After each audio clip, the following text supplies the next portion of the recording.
මෙන්න මේ මෙහෙම ප්‍රශ්නයක් වාට ඔය ඉඳලා හිල්ලනවනේ. හරි ඉඳලා හිටිනවා ගොඩක් වෙලාට එනවනේ. අර පේපර්ස් වලදී සමහරක් ප්‍රශ්න නිතර නිතරට වරදිනවා. හරි. ඒතර පේපර්ස් වල ලකුණු අඩු වෙනවා. හරි. ඒතර ඔය පේපර් එක ලකුණු අඩු වෙනවා කියලා කියන්නේ ඒකට බලපාන හේතු වලින් එකක් නේ. ඉතින් අර ඒ පාඩම ඒ අහන්නේ මොකක්ද කියන එක වාට ඒ වෙලේ තේරුන්නේ නැහැ කියන එක. හරි. ඒතර ඔක ගාණක් තේරෙන්නේ නැහැ කියන එක එක දවසින් සිද්ධ වෙන දෙයක් නෙවෙයි.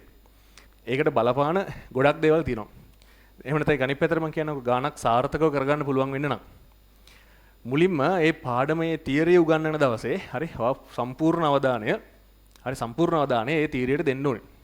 ඔය තේරුම් ගන්න හැම ළමයාම එහෙම දෙන්නේ නැහැ. හරි සමහර ළමයින්ට ඒ ફોකස් එක තියාගෙන ඉන්න අමාරුයි.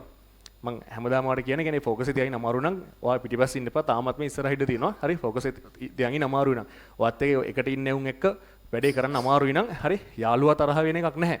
හරි ක්ලාස් එකේ ඉන්න ටයිම් එකට විතරක් ඔයාට වෙන තැනකට ගිහිල්ලා තනියම වැඩේ කරන්න. හරි අපරාධනේ මේ මුදල් ගෙවලා එන්නේ මේ ක්ලාස් එකනේ. මේ ඇවිල්ලා මෙතන උගන්නන හැම ගුරුවරයෙක්ම මම හිතනවා ගොඩක් මටත් වඩා එක්ස්පීරියන්ස් තියෙන කට්ටිය මෙතන උගන්නන ඇත්තේ හරි. ඒතකොට හැමෝම මොකක් හරි ප්‍රැක්ටිස් කරලා හරි ළමයාට දෙන්න ඕන හොඳ විදියකට මේක උගන්නන්න. ඔයා මෙතන ඇවිල්ලා නිකන් ගේම් ගගා හරි නැත්නම් ෆෝන් එක ඔබ නිකන් ඉඳලා නිකන් අර ආතල්ලයක් කරන්න යන්නේ අපරාධනේ. සර්ට දුක හිතෙන්නේ නැහැ. හරි. අනේ අපරාධي අර ළමයා මං කියන එක අහන් හිටියේ නැහැ. හරි. මම කියන්නේ දුකක් නැත්තේත් නැහැ හිතෙනවා. ඒනට ඉතින් සර්ට නෙමෙයි පාඩු. ඔයාටනේ පාඩු. ඒ නිසා පළවෙනි කාරණාව තමයි ඔයාට වෙනස් වෙන්න ඕන නම් ඒක පිළිවෙලකට පාඩම උගන්වන මොහොතේ වෙනස් වෙන්න. ක්ලාස් එකකට ගිහිල්ලා වෙන අවධානයන්ක ඉන්න එපා. හරි. දැන් ඔයා හොරෙන් බල බල සර්ට පේන්නේ නැහැ නේ කියලා නිකන් හෙන ජයග්‍රහණයක් ලැබුවා වගේ නිකන් හරි හෙන ආතල්ලේ හරි මම තමයි දිනුම් වගේ ඉන්න එපා. මම පරදින්නේ නැහැ මේ වෙලාවේ ෆෝන් එක ඔබ හිටියා කියලා. හරි. ඔයාමයි පරදින්නේ. එහෙම කරන්න එපා. සහ යාළුවත් එක්ක හෙන කයි එක නම් හිටියේ දැන් 12 ඉඳලා 1 වෙනකන් ඒ කතාව දැන් හරි මෙතනින් අවසන්. ආයේ මම හැරුණට පස්සේ ඒක ඉතුරු ටික කියාගෙන යන්න දෙපා. ඔයා කොච්චර හිතන් හිටියත් ඒකට යාළුවා අකමැති වෙනවා වෙන්න පුළුවන්. හරි ළමයි ඇවිල්ලා කතා කරනවානේ. සමහර මේ සෙට් වල ඉන්නවා එවුන් අනිත් එවුන්ට වැඩ කරන්න දෙන්නෙම නැහැ. ඔයා එහෙම එකක් වෙන්න එපා.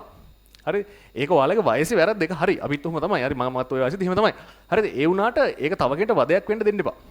හරි මොකද මේ ඔයාලා ගොඩක් දෙනෙක් ඔයාලා ගෙවල් වල හරි ප්‍රශ්න තියෙනවා හරිද ඔයාලා හැමෝටම මම හිතන්නේ ගෙදර මිදුලේ ලැම්බෝගිනියක් එහෙම පාක් කරලා ඇති කියලා හරිද ඒක හෙට මෙහෙට කරලා නෙවෙයි නේද ආවේ හරිද එහෙම මේ හොඳට සල්ලි තියෙන මිනිස්සු නෙවෙයිනේ හැබැයි ඔයාලට මාර chance එකක් ඇවිල්ලා තියෙනවානේ මේක මරුවට ඉවර කරලා හොඳ තැනකට යන්න ඒක ඔයාම නෙමෙයි නිකන් ගොම්පාට් දේවල් පස්සේ ගිහිල්ලා මේ ක්ලාස් එකේ හරි රහන් ඉන්නතෝ මේක අසාර්ථක කරගන්නේ එහෙම කරන්න එපා